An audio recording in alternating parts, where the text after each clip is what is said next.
Gracias, presidenta. Muy buenos días a todos. Después de esta lección de hipocresía socialista, yo quiero hacerle una aclaración al portavoz del PNV, al señor Legarda. Usted es un diputado veterano, yo acabo de llegar, soy un novato, esta es su cuarta legislatura. ¿Sabe usted que la fecha de esta Diputación Permanente no la hemos fijado nosotros, verdad?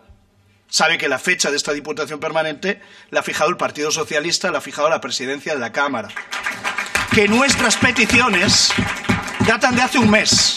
Nuestras peticiones urgentes eran de hace un mes y que se debaten hoy, porque han estado un mes en la mesa de la señora Armengol, paradas, frenadas, en el congelador de la señora Armengol.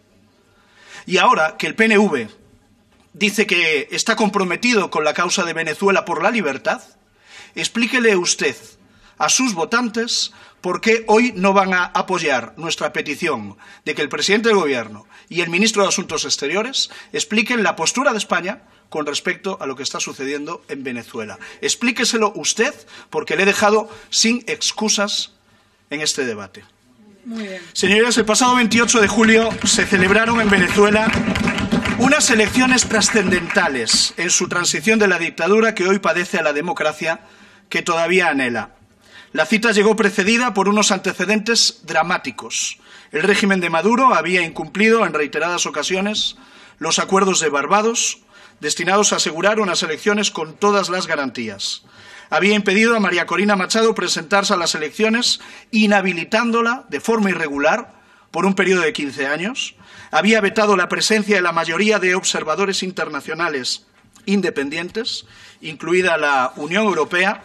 Había boicoteado el voto de los más de 8 millones de venezolanos que residen forzosamente en el extranjero, fuera de su país, permitiendo votar solo a 69.211 ciudadanos de los 8 millones, menos de un 1%, y había atacado sin descanso a las fuerzas políticas opositoras, amenazando la libertad, la integridad física y la vida de muchos de sus líderes y militantes, e impidiendo que hiciera una campaña electoral en condiciones democráticas. A pesar de ello, el 28 de julio, el pueblo de Venezuela dejó el miedo en casa, salió masivamente a votar e impulsó el deseado cambio de régimen a golpe de papeleta. Nosotros, una delegación del Partido Popular, hicimos todo lo que estuvo en nuestra mano para estar allí, respondiendo a la invitación de María Corina Machado y Edmundo González Urrutia, que como amigos quisieron que les acompañáramos de acuerdo a lo establecido en los acuerdos de Barbados, que contemplaba la existencia de observadores internacionales y también de invitados de las distintas candidaturas. Nosotros acudíamos como invitados de la candidatura de Edmundo González Urrutia. Ya les contesto yo antes de que me lo planteen. ¿Y quién pagó el viaje del Partido Popular? El Partido Popular. Otros no pueden dar explicaciones sobre sus viajes. Todavía no sabemos quién sufragó el viaje de José Luis Rodríguez Zapatero, si fue Maduro, si fue el Partido Socialista o si fue alguna empresa con intereses económicos en la zona vinculados a esas personas. Desgraciadamente, el chavismo no permitió nuestra entrada en nuestro país y nosotros estuvimos desatendidos por parte del embajador de España en Venezuela, siguiendo órdenes directas del Ministerio de Asuntos Exteriores, del titular de ese ministerio. Y pisando el suelo de Caracas, cerró el paso a aquellos que estábamos allí para apoyar una causa justa y una causa democrática, mientras, eso sí, abría las puertas a los que acudieron a Venezuela para ayudar a la supervivencia de una dictadura criminal. Y hablo de Juan Carlos Monedero, del José Luis Rodríguez Zapatero o de los representantes de Bildu y de BNG, que ya sabían el resultado electoral incluso antes de que los venezolanos votasen. Sabían que tenía que ganar Maduro.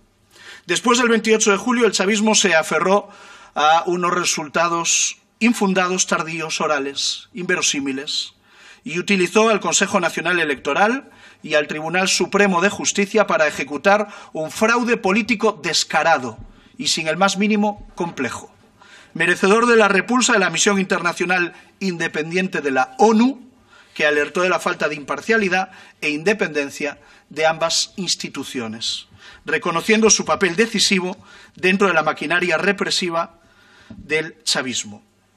A la par que el Centro Carter, único observador internacional independiente habilitado, concluyó que las elecciones, y leo textualmente y entrecomillado, no podían ser consideradas como democráticas, y sentenció que la falta de publicación de los resultados desglosados por mesa constituía una grave violación de los principios electorales. Afortunadamente, el intento de fraude chavista se topó con un muro democrático admirable y un muro democrático conmovedor. En una labor heroica, la oposición victoriosa recopiló el 83% de las actas electorales, de las actas de escrutinio, y de forma pública, transparente y verificable demostró que el ganador de las elecciones fue Edmundo González Urrutia con el 67% de los votos. Carece de sentido continuar insistiendo a las autoridades chavistas en la publicación de unas actas que nunca han querido publicar y que ha conseguido hacer públicas la oposición y no el gobierno, porque esas actas ya están al alcance de todo el mundo y esas actas han demostrado una validez que ha sido avalada rotundamente. Pero no porque lo diga el Partido Popular, sino porque así lo dice el informe preliminar del panel de expertos electorales de la ONU, así lo dice la Organización de Estados Americanos a través de su secretario general, así lo dice el alto representante de la Unión Europea, así lo dicen medios de comunicación de ámbito internacional como el Washington Post, el Financial Times o El País, aquí en España, así como varios trabajos académicos que concluyen la fiabilidad de los datos que ha conseguido aportar la oposición venezolana. Confirmada su validez, solo hay una conclusión. Edmundo González Urrutia es el ganador de las elecciones en Venezuela y, por tanto, debe ser considerado como el presidente electo de Venezuela. Y Nicolás Maduro tiene que ser considerado como el perdedor acreditado y debe aceptar el resultado y debe iniciar un traspaso de poderes que debe permitir el inicio de la presidencia de Edmundo González Urrutia en enero de 2025. Desde la verificación de las actas, la estrategia de las fuerzas democráticas en Venezuela ha permanecido inalterada. Siguen utilizando las mismas herramientas que les permitieron ganar abrumadoramente las elecciones, destacando las multitudinarias y globales manifestaciones del pasado 17 de agosto. Yo aprovecho para apoyar en nombre del Partido Popular la que está convocada para el próximo 28 de julio, dentro de muy pocas horas. Y por su parte, el chavismo tampoco ha cambiado de estrategia. Sigue apoyándose en los arrestos, en las detenciones, los asesinatos y las violaciones de derechos y de libertades. Solo en las últimas semanas, lamento que se rían en las bancadas del Partido Socialista, solo en las últimas semanas se han producido más de 1.400 arrestos en Venezuela, les hace gracia. Casi 30 asesinatos de personas inocentes, según Foro Penal, acompañados de la reciente citación arbitraria de Edmundo González como investigado por la Fiscalía. ¿Qué ha hecho el Gobierno de España? Mire, llegados a este punto, esa es la pregunta. ¿Qué ha hecho el Gobierno de España ante todo esto? Ha suscrito 2 declaraciones conjuntas el 3 y el 16 de agosto, solicitando la publicación de las actas. Hacer algunas declaraciones a cargo del Ministerio de Asuntos Exteriores, el señor Álvarez, que hemos visto cómo se niega a concluir que Venezuela a día de hoy es una dictadura. ¿Y qué ha hecho el Gobierno? Pues guardar un silencio atronador, pues no hemos escuchado a Sánchez ni una sola palabra de condena, ni del fraude electoral, ni de la represión que ha continuado al fraude electoral. ¿Qué le pedimos desde el Partido Popular al Gobierno de España? Pedimos al Gobierno de España que vaya mucho más allá de lo que ha ido. Es completamente insuficiente lo que ha hecho el Gobierno de España en relación con Venezuela. Pedir la publicación de las actas ya no es suficiente. Es necesario y conveniente el reconocimiento de Edmundo González Urrutia como ganador acreditado de las elecciones presidenciales, tal y como ya han hecho otros países, Estados Unidos, Canadá, Uruguay, Argentina, Ecuador, Panamá o Costa Rica. Pedimos al Gobierno de España que lidere todo esto, que no simplemente se adhiera a otras declaraciones, que lidere. Suscribir declaraciones conjuntas ya no es suficiente. Los estrechos vínculos de España y Venezuela nos obligan a ser protagonistas y no a ser un actor de reparto, como pretende ser el Partido Socialista y Pedro Sánchez. Pedimos al Gobierno que siga el ejemplo de líderes de otros países, como el presidente de la República de Chile, por ejemplo, al que ser de izquierdas no le impide llamar a las dictaduras por su nombre. Lamentablemente la izquierda en España, lamentablemente el Gobierno de España, lamentablemente Pedro Sánchez, parece que prefiere dictaduras de izquierdas antes que gobiernos democráticos de derechas.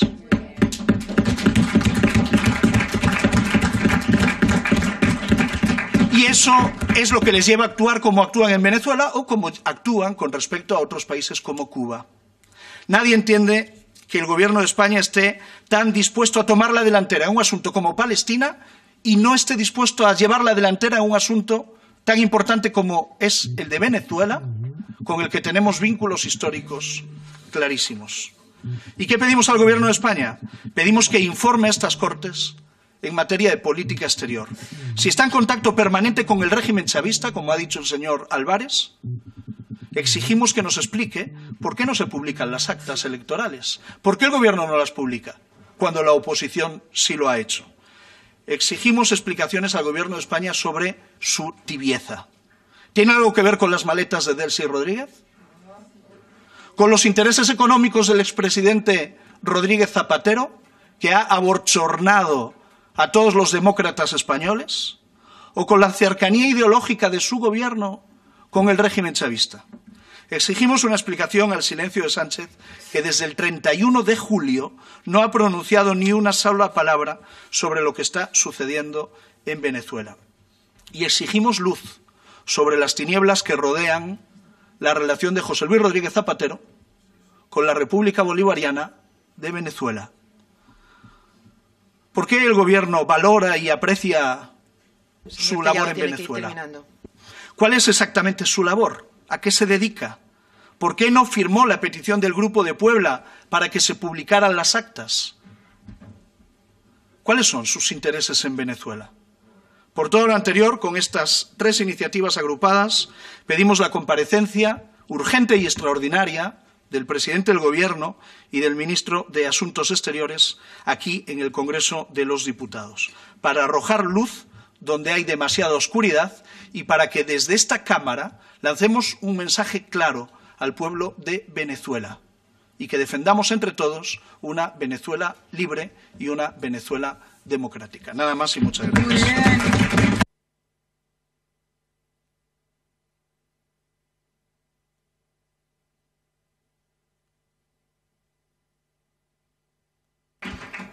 Muchas gracias, señor Tellado.